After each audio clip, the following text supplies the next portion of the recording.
They thought it was the perfect crime. A daring heist in the early 2000s that left police baffled and $7 million missing without a trace. No alarms, no witnesses, no clear suspects. Just an armored truck emptied in minutes, and a trail of unanswered questions. How did they pull it off? Who betrayed whom? And why, after all these years, does so much of the money remain unaccounted for? This is the story they never wanted you to hear.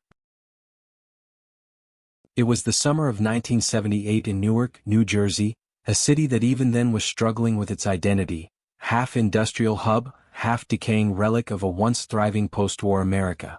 The port of Newark bustled daily with cargo ships, freight trucks, and armored transport vehicles carrying everything from luxury goods to plain cash meant to feed the banking arteries of New York City. On July 14th at precisely 8:27 a.m., a Brinks armored truck left the Federal Reserve branch in Lower Manhattan, crossed into Jersey, and drove toward a discreet but heavily guarded distribution facility near Frelinghuysen Avenue. That truck carried $7 million in small unmarked bills, neatly stacked in 42 canvas bags, each weighing just under 40 pounds. The cargo was meant for a series of community banks and payrolls scheduled to disperse later that afternoon. What happened to that truck and to the men tasked with guarding it would become one of the most confounding unsolved crimes of the late 20th century, a crime so audacious that investigators at the time described it as impossible. There were no witnesses. The truck disappeared somewhere between the Holland Tunnel and its Newark checkpoint, and when fragments of its route were reconstructed, the story read less like a botched robbery and more like a perfectly orchestrated operation with inside knowledge, military-level precision, and a chilling absence of trace. This is the story of the Frelinghuysen heist, one of the great unsolved robberies of the era. To understand the scale, one must first understand the environment. Newark in the late 1970s was a city of contrasts. Banks and trucking firms lined MacArthur Highway, shipping yards filled with cargo containers, but neighborhoods were battered by riots from the previous decade, leaving behind abandoned row houses and empty factories with broken windows. Security was tight, especially around cash transportation. Trucks had bulletproof panels, dual drivers, armed guards, and a strict timetable. Routes were rotated weekly to minimize predictability, though insiders knew certain drop points were immovable because banks required deliveries at fixed hours. The Brinks truck on July 14 followed one such semi-fixed pattern, known internally as Route 7B. According to Brinks logs, it left Manhattan at 8:27, should have arrived in Newark by 9:05, and completed its first drop at 9:15. At 9:14 a.m. dispatch radioed the crew. No response. By 9:25, supervisors activated emergency procedures. By 10:02, New Jersey State Police were notified, and the FBI joined by noon. Yet, despite helicopters, roadblocks, and a sweep of highways, no sign of the truck or its crew appeared that day. When investigators finally located the vehicle at 6:47 p.m., it was abandoned inside a derelict warehouse just off Delancey Street. The rear compartment was open, every last dollar gone, the interior scrubbed almost clean. No fingerprints, no footprints, no signs of forced entry. The driver, Thomas Brennan, 41, a father of 3 from Bayonne, was found tied up in the cab, alive but shaken. The other 2 guards, Joseph Cataldo, 36, and Peter Wallace, 29, were missing. Their service revolvers lay on the ground in the back compartment. To this day, their whereabouts remain a matter of speculation. The FBI at the time labeled it an inside job, but no indictments were ever secured. And so the story begins. Brennan's account, preserved in interview transcripts, painted a strange picture. According to him, nothing unusual happened until the truck passed the Pulaski Skyway. It was like we hit a wall, he told investigators, not physically but everything just went wrong at once. He recalled hearing Cataldo say someone was signaling from a car behind them. Brennan slowed, thinking it might be a police escort. The next thing he remembered was a blinding flash, the smell of something chemical, then waking hours later in the abandoned warehouse. He insisted he never saw the attackers' faces. Yet, investigators noted, the ropes binding him were tied with what looked like expert knots, almost nautical in precision, and the warehouse door showed evidence of having been unlocked, not broken. How had the attackers known the exact route, the timing, the absence of police patrols in that stretch? And how had they moved 42 heavy canvas bags, nearly 1,700 pounds of cash, without being noticed in broad daylight? These questions became the bedrock of the case. In the days that followed, newspapers swarmed the story. $7 million vanishes in Newark heist, blared the New York Times headline on July 15. Local radio buzzed with rumors of mafia involvement, crooked cops, even ex-military mercenaries. The FBI, meanwhile, formed a task force of 42 agents, working out of a temporary office in downtown Newark. The lead investigator was Special Agent Richard O'Donnell, 52, a veteran of the Bureau's bank robbery division. In an interview decades later, O'Donnell described the case as the most frustrating of my career. Every lead seemed promising at first glance but evaporated under scrutiny. For example, multiple toll booth attendants along the New Jersey Turnpike reported seeing a Brinks truck around 8:45, but surveillance logs showed no such vehicle passing. One retired dockworker swore he heard engines inside the Delancey Street warehouse around mid-morning, but his statement was contradicted by a nearby shopkeeper who insisted the building had been quiet all day. The contradictions piled up. Investigators zeroed in on the possibility of an inside accomplice. The strongest candidate appeared to be Joseph Cataldo, one of the missing guards. Cataldo had mounting debts from gambling, according to records later subpoenaed from Atlantic City casinos.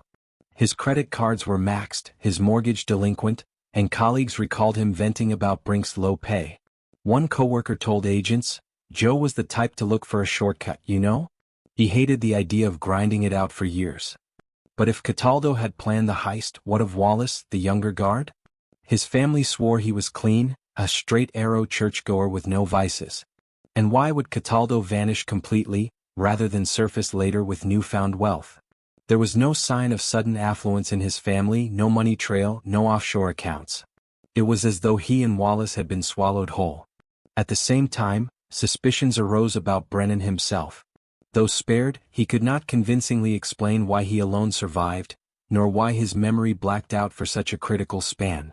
Investigators pressed him hard, suggesting he might have staged the bindings to appear as a victim. Brennan protested vehemently. "I've got 3 kids, he told O'Donnell.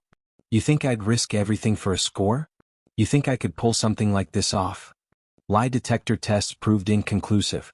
His wife, Margaret, stood by him, though friends reported she grew distant in the months after.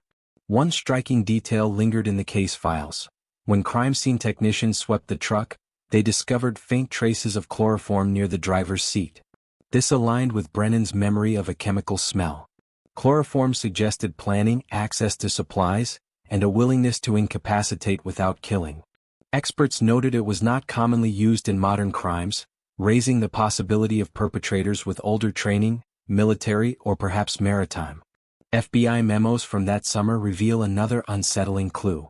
Inside the warehouse, hidden beneath a loose floorboard, agents found a half-burned piece of paper. Forensic labs later identified it as part of a Brinks route schedule, the kind distributed internally to dispatchers. The document was supposed to be destroyed after each week, yet here it was, partially charred, as though someone had tried but failed to erase evidence. That single fragment was enough to confirm someone inside the company had leaked details. Yet no dispatcher was ever charged. Interviews suggest some refused polygraph tests citing union protections, while others provided alibis that, though flimsy, could not be disproven. The deeper the Bureau dug, the more the case resembled a hall of mirrors. Public fascination only intensified. Documentaries decades later would cast the Frelinghuysen heist as the perfect crime, precisely because of what investigators could not prove. And yet, in revisiting the original evidence, certain patterns emerge. Surveillance tapes from a gas station 2 miles from the route captured a grainy image of a dark blue panel van tailing an armored truck around 8:40. The footage was poor, but analysts believed they could make out 2 men in the cab, both wearing caps. That van was never located.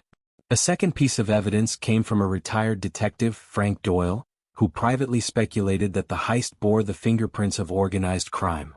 In the late 70s, Newark was still a stronghold for mafia families with tentacles in unions, trucking, and the ports. Doyle pointed out that moving nearly a ton of cash required infrastructure. Trucks, warehouses, trusted muscle. "You don't just carry that much money out in duffel bags," he said in a 1984 interview. "You need manpower and protection." Yet, curiously, no mafia informants of the era ever whispered about it. It was too clean, too silent, which suggested something even more dangerous. A collaboration between insiders and outsiders, where silence was guaranteed by mutual destruction. Meanwhile, in the homes of the missing guards, life unraveled. Cataldo's wife filed for bankruptcy within a year, insisting she had not seen her husband since the day of the heist. Wallace's parents kept his childhood bedroom untouched, convinced he had been murdered. Rumors swirled. One claimed Wallace was spotted in Miami in 1981, another placed Cataldo in Montreal with a new identity. None were confirmed. The absence of bodies left investigators in limbo. The Frelinghuysen heist became less about missing money and more about missing men. To this day, retired Agent O'Donnell insists the two guards likely met different fates, one complicit, the other collateral. But without proof, it remains speculation. Still, the most chilling element of the case is what happened inside the truck between 8:30 and 8:45. There is a window, just 15 minutes, where something extraordinary occurred. Did the attackers box the truck in using false police cruisers? Did they deploy gas, as Brennan vaguely suggested? And how did they know exactly when to strike without raising alarms? That precision remains the heist signature. As we now reconstruct part 1 of this story, what lingers is not only the audacity but also the unresolved silence that followed. In the months after, Brinks overhauled its procedures, adding GPS tracking, multiple check-ins, and sealed logbooks. But none of it brought back the $7 million. None of it explained the missing guards. And none of it restored Brennan's reputation, which remained tarnished until his death in 1993. The heist left scars on families, on a company's trust, and on a city already struggling with decay.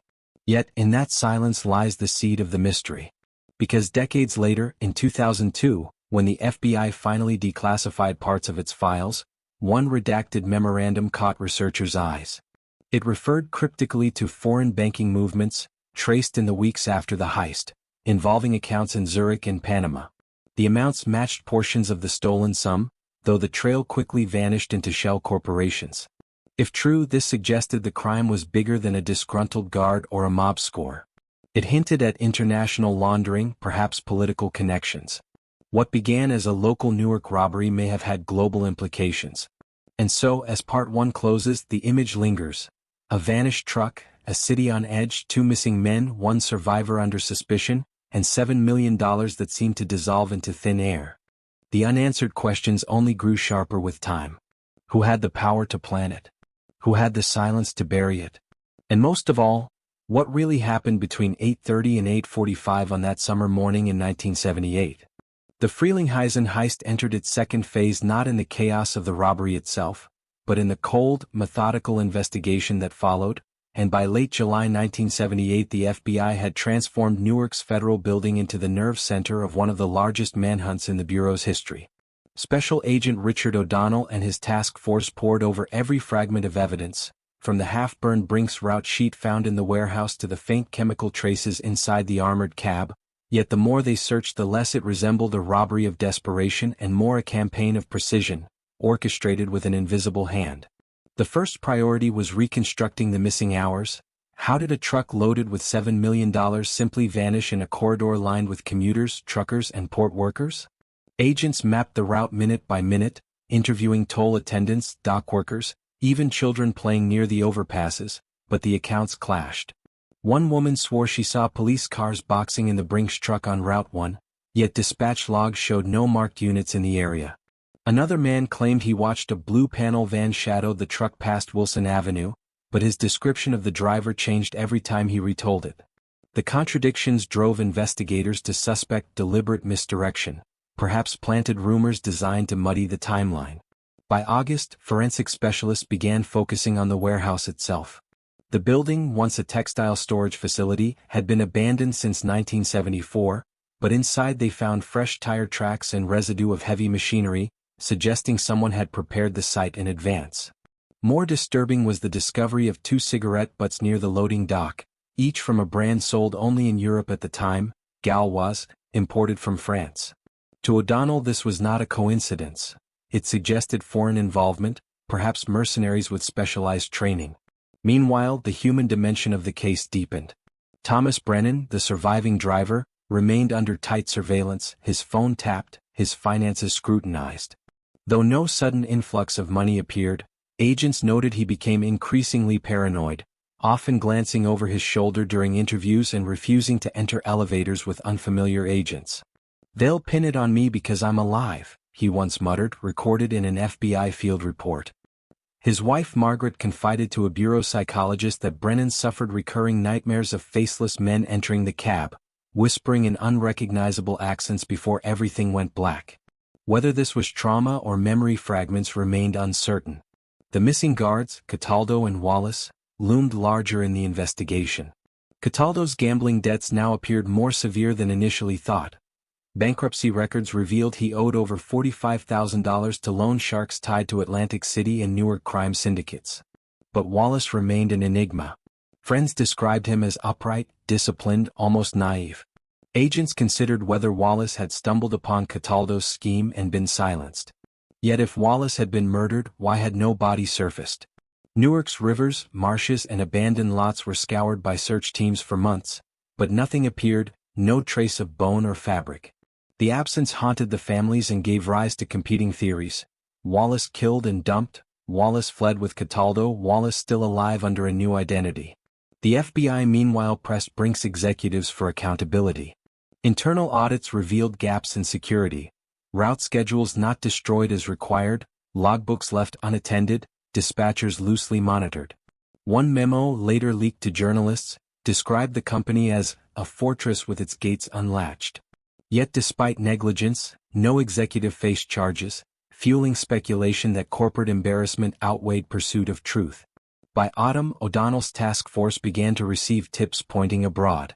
An informant in Montreal whispered about American bills flooding into Canadian casinos, traced back to a shadowy group of ex-dock workers with mafia ties. Another lead suggested cash shipments appearing in Zurich, matching denominations from the stolen haul. The Bureau dispatched agents overseas, but foreign banks stonewalled, citing secrecy laws. The international angle was tantalizing but frustratingly opaque. Locally, the mob theory gained traction.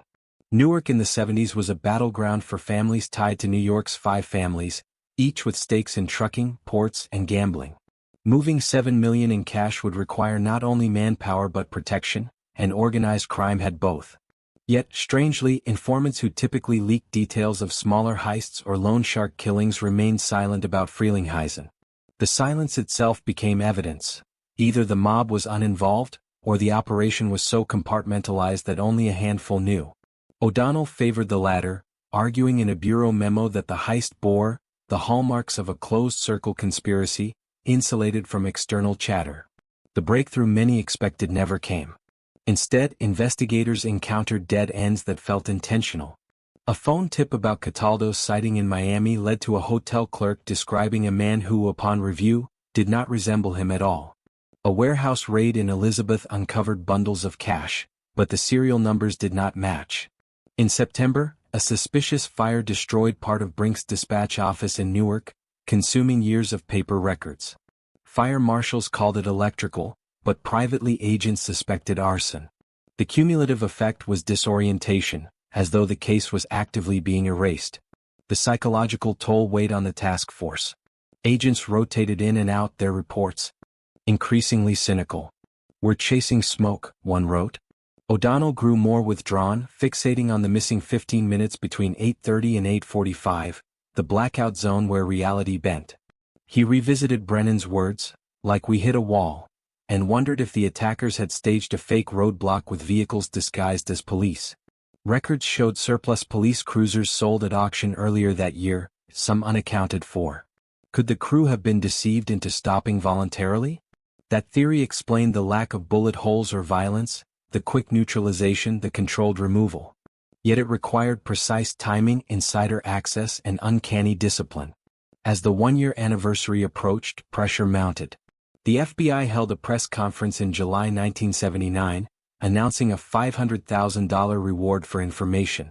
Cameras flashed, families of the missing stood by, but no tips substantial enough followed.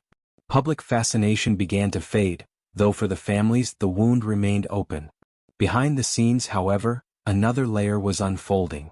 In 1981, a grand jury convened in Newark heard testimony from Brink's employees about missing route sheets and rumors of payoffs. but proceedings were sealed. No indictments emerged. Whispered theories suggested political pressure.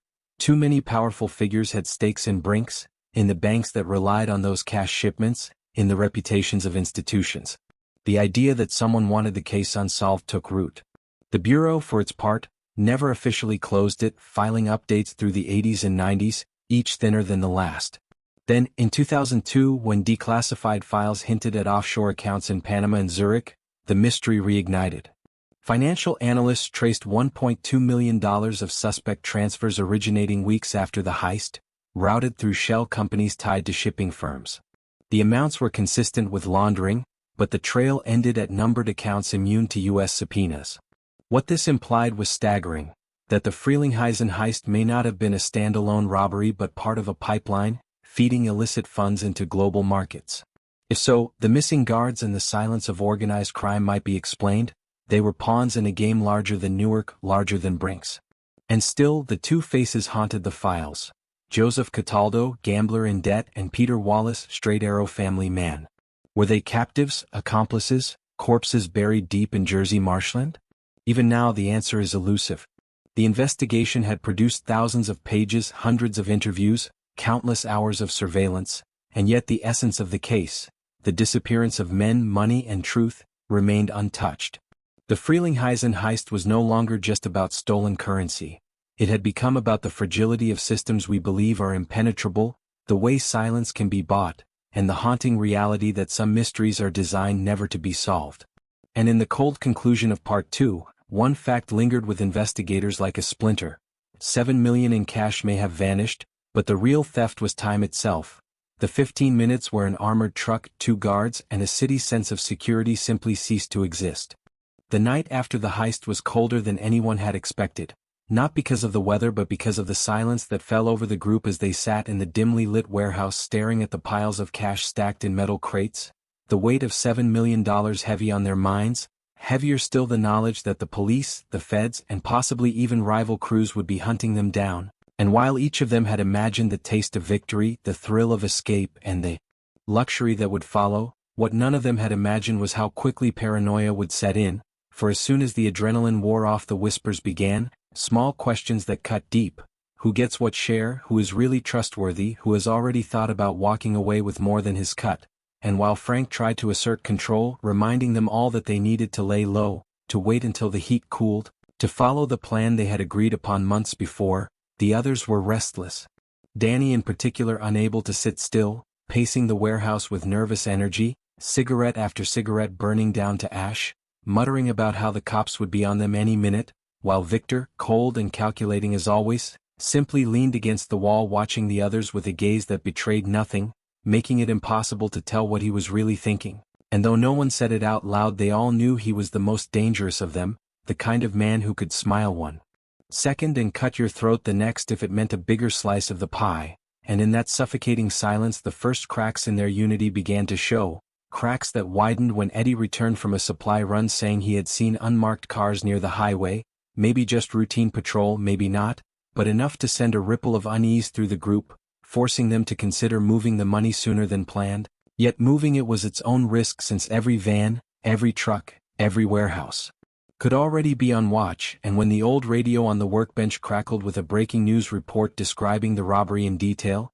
speculating on the identity of the perpetrators and emphasizing the brutality of the heist, the tension inside the warehouse turned into a pressure cooker, the kind that could blow at any second. And as the reporter mentioned that law enforcement believed the crew had inside knowledge of the transport schedule, the implication hung in the air like smoke. There was a rat among them, someone who had fed them the perfect timing and the perfect escape, but who might now be talking to the other side as well. And though no one voiced the accusation, the suspicion was written across their faces, shifting glances, clenched fists, and the kind of quiet that feels louder than shouting. And into that silence Frank stood up, slamming his hand against the table, demanding order, demanding trust, telling them all that if they lost their heads now they would lose everything. And for a brief moment his authority held, but only just as each man retreated back into his own thoughts, weighing greed against loyalty, fear against ambition, knowing deep down that the real danger wasn't outside hunting them but sitting in the same room, sharing the same stolen fortune. And as the hours dragged on with the sound of trucks passing in the distance, every creak of the warehouse making their hearts race. They realized that survival was no longer just about escaping the law but about surviving each other, and that the $7 million sitting in front of them was both salvation and curse, a prize big enough to make even brothers turn on one another, a fortune that had already begun to rot their trust from the inside out, and in that long night they understood that the hardest part of the heist had only just begun. By the fourth day after the heist, the air inside the warehouse had become unbreathable, not from dust or smoke but from suspicion and greed, each of the men watching the others with eyes that carried more calculation than trust. And while the 7 million sat locked in crates beneath heavy tarps like a silent god dictating their every move, the true weight pressing on them was the certainty that time was running out. Because police had doubled their checkpoints, news stations were replaying grainy security footage of the ambush, and whispers on the street suggested other crews were sniffing around, hoping to take what they had stolen, and so the plan that had once seemed clean and perfect now felt like a trap closing in on them, forcing Frank to call an emergency meeting in the dead of night where his voice tried to steady the room but cracked under the pressure as he insisted they stick to the plan of waiting 2 weeks before moving the money, laundering it slowly, and disappearing one by one. Yet Danny slammed his fist down and shouted that waiting was suicide, that every second they sat there they risked being caught. His nerves frayed so badly that his cigarette ash trembled onto the floor, while Eddie backed him up saying he had seen strange cars parked too long near the gas station and he swore he was being followed on his last supply run, which made Victor's eyes narrow in that unreadable way, lips curling into the faintest suggestion of a smirk as if he were already 3 steps ahead, and that smirk set Danny off, accusing Victor of holding out on them, of maybe having a backup plan to cut the rest out, his words echoing like gunfire in the cavernous space, and though Frank tried to calm him down the poison of doubt had already spread. So when Eddie nervously asked what they would do if law enforcement had traced one of their fake license plates, the room erupted into overlapping voices, fear and anger mixing into chaos until Victor raised his hand, his calm voice cutting through like a blade, suggesting that perhaps the only way to keep things secure was to split the money now and go separate ways before anyone else made a move. But Frank rejected that instantly, knowing deep down that scattering would only make them vulnerable and almost certainly bring bloodshed, because 7 million divided by 4 was still enough to make men kill for an extra share. And as if the universe wanted to prove him right, the warehouse door rattled with a metallic echo, freezing everyone in place, each man's hand drifting toward the pistols they kept close.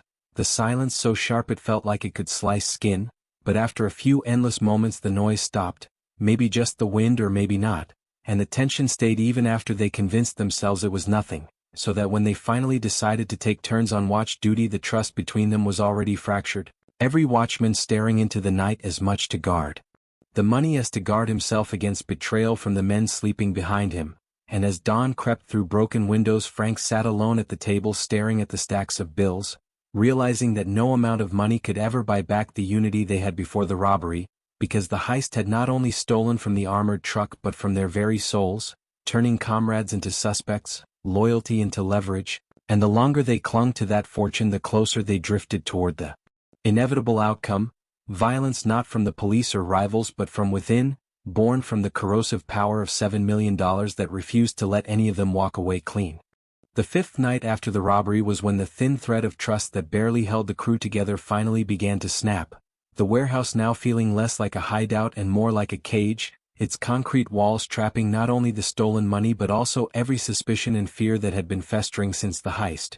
And though Frank kept repeating the same words about patience and caution, his authority had thinned to the point of breaking, with Danny growing more restless by the hour, muttering that he could take his cut right then and disappear across the border before sunrise, his jittery movements and bloodshot eyes proof enough that he was no longer thinking straight, while Eddie sat silent but tense, his hand rarely straying far from the pistol at his hip as though expecting any second that someone might try to take him out, and Victor, calm as ever, prowled the shadows like a wolf, his cold stare cutting through the others, saying little but letting the silence carry his menace. And it was in that silence that the true danger settled, because none of them could tell whether the bigger threat lay outside in the form of police and rival gangs, or inside, in the form of a bullet from one of their own. And when Frank suggested that they move a portion of the cash to a second safe house just in case, Danny exploded, accusing him of planning to stash money for himself, his voice cracking into a near scream that echoed through the cavernous building, and the Others' hands instinctively reached for their weapons as though the shouting itself might trigger violence. But before it could spiral further, Victor stepped in with that quiet tone of his, saying maybe Frank was right and maybe he was wrong, but that they had to stop tearing themselves apart before the real enemy even found them. Yet the way he said it only made the others more uneasy, because Victor had a way of sounding reasonable while planting doubt at the same time, and by the time the argument cooled down, the damage was done, each man now more convinced than ever that betrayal was coming. It was only a question of who would move first, and when the night dragged on with the sound of distant sirens cutting through the silence, they all knew deep down that the $7 million sitting a few feet away wasn't freedom but a ticking time bomb, and that one way or another it was going to blow. By the sixth day the heist no longer felt like a triumph but a curse. The $7 million piled in crates no longer glimmering with promise but radiating a kind of poison that seeped into every glance, every breath, every whispered thought. And the warehouse that had once seemed like a safe haven had turned into a pressure cooker of suspicion where silence was more dangerous than shouting, because each man could feel the other's paranoia rising like smoke, thick enough to choke on, and Frank, who had always been the voice of reason, found himself pacing endlessly, chewing on the end of a cigarette he never lit, replaying the plan in his head, realizing how fragile it had become now that the crew no longer trusted one another, while Danny sat with his back against a wall, twitchy, wild-eyed, muttering to himself about how the cops were going to storm in at any moment and how he wasn't going to rot in prison because of someone else's mistakes. And Eddie, normally the quiet one, kept polishing his pistol like a ritual, his silence heavier than words, his eyes darting between the crates and the men as if calculating how quickly he could take what he wanted and run. And then there was Victor, calm as a shadow, cold as ice, speaking little but watching everything, and that was what unnerved the others most, because Victor never revealed what he was really thinking.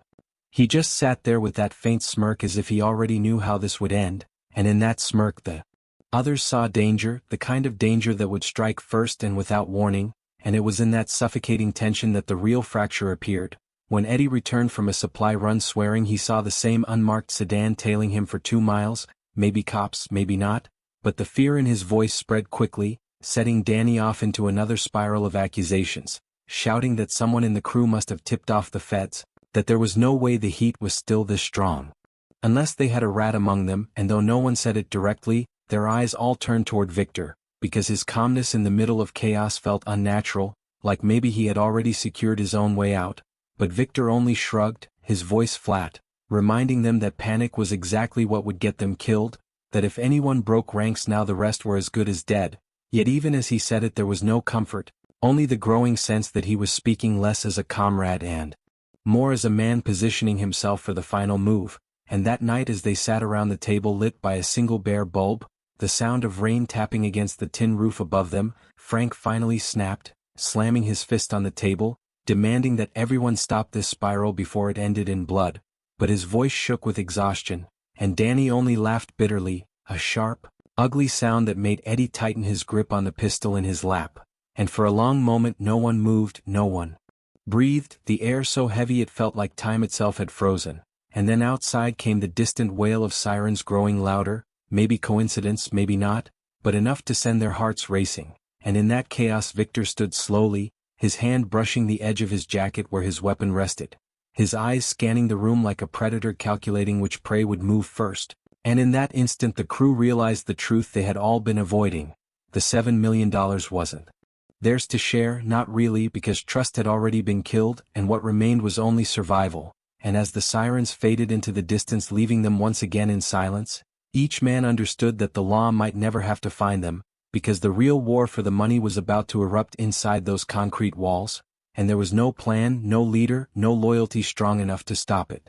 In the years that followed what became known in federal case files as the 7 million job, the heist was studied, dissected, and mythologized in equal measure, a crime both too brutal to be forgotten and too mysterious to be fully resolved, because although arrests were made, trials held, and some money recovered, the truth remained fractured, filtered through lies, betrayals, and the corrosive effect of greed that had eaten away at every man involved. And as the dust of the bloody warehouse showdown finally settled, the official story told by prosecutors was simple. Frank O'Donnell, Eddie Russo, and Daniel Harris turned their guns on one another in a final paranoid confrontation, leaving 2 dead and 1 bleeding out before law enforcement could even breach the hideout, while Victor Marlowe, the man the FBI would later call the architect in shadows, vanished into the night with an unknown share of the $7 million, his name whispered like a ghost in courtrooms and press briefings. But never confirmed by the evidence, and in those gaps of truth the legend of the job grew, filling television specials, true crime books, and endless speculation on where the missing money went, whether hidden in safe deposit boxes under false names, laundered through offshore accounts, or buried in the dirt of some forgotten industrial lot.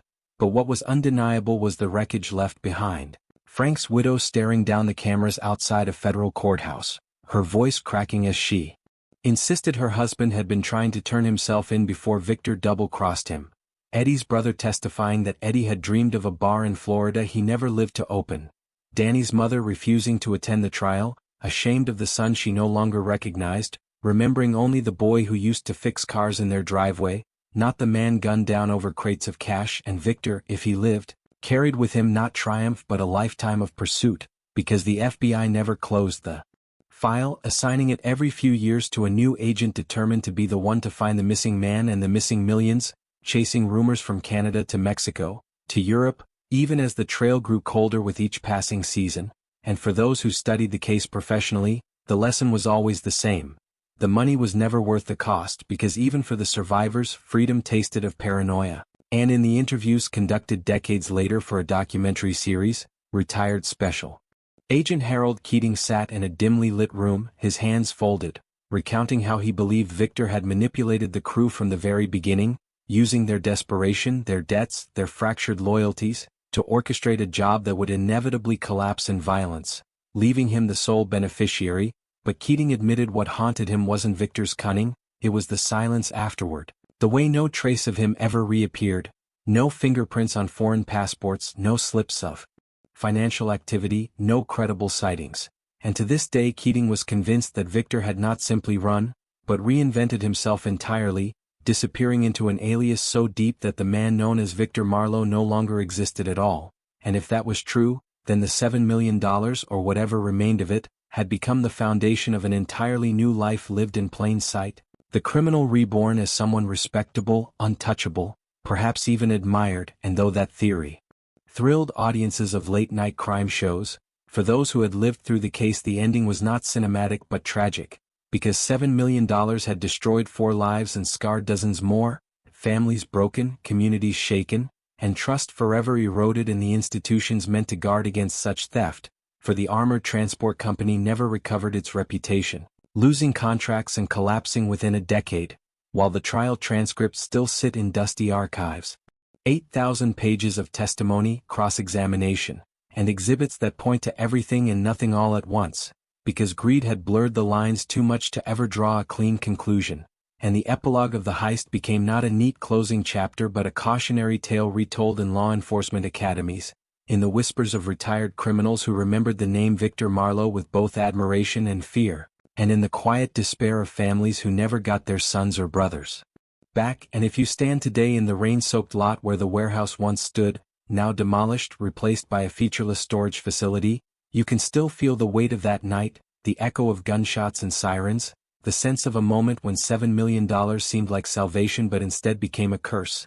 And locals still tell stories, saying sometimes on stormy evenings you can hear voices in the wind, men arguing, shouting, demanding trust where there was none. And while investigators would scoff at such tales, insisting what remains is only paperwork and cold facts, the people who lived nearby know that history leaves its shadows, and in this case the shadow is a reminder that money has no loyalty, and that the greatest unsolved mystery of the $7 million job is not who pulled the trigger or who ran with the cash, but whether Victor Marlowe ever truly escaped at all, because every man who chases ghosts learns sooner or later that ghosts can chase back. And maybe, just maybe, somewhere out there the last survivor of the crew still wakes at night, hearing sirens in the distance, wondering if the FBI has finally caught up, or if the curse of the heist will claim him in some other way, unseen and unstoppable, because crimes like this never really end. They echo decade after decade across the lives they've touched, until all that remains is a question without an answer.